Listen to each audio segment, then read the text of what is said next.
बिस्मिल्लाहिर्रहमानिर्रहीम। अस्सलाम वालेकुम।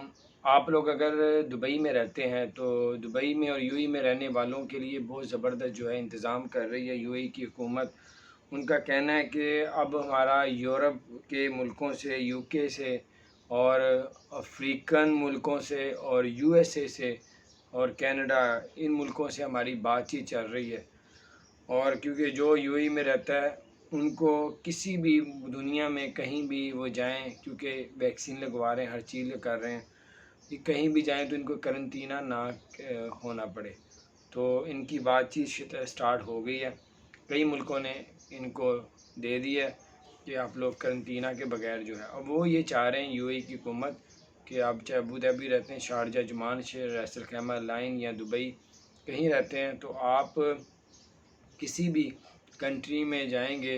अब इनकी बात इंशाल्लाह जो है अगर सुनी जाती है, क्योंकि मेरा ख़्याल है यूएई की ये बात को मान लिया जाएगा और आप पूरी दुनिया में कहीं भी यूएई से सफ़र करेंगे तो आपको किसी भी कंट्री में करंटीना 14 दिन का नहीं करना पड़ेगा। तो ये बहुत ही अच्छी बात है और इंशाल्लाह ताला पाकिस्तान, इंडिया, बांग्लादेश और श्रीलंका, नेपाल, इनकी फ़्लाइटें भी इंशाल्लाह ताला ओपन होने जा रही हैं और जल्द आपको खुशखबरी सुनाएंगे और इंशाल्लाह फिर आप लोग अपने अपने मुल्कों से दुबई जा सकेंगे, यूएई जा सकेंगे।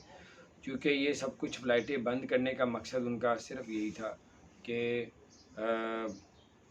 कोरोना की वजह से जो बढ़ती हुई सूरत हाल थी उस वजह से उनको ये सब कुछ करना पड़ रहा था। तो इंशाअल्लाह ताला अल्लाह पाक खैर करे। ये वबा जब पूरी दुनिया को वैक्सीन लग जाएगी, अल्लाह ताला ही लोगों के दिमागों में, दिलों में डालता है और वो साइंस तरक्की करती है।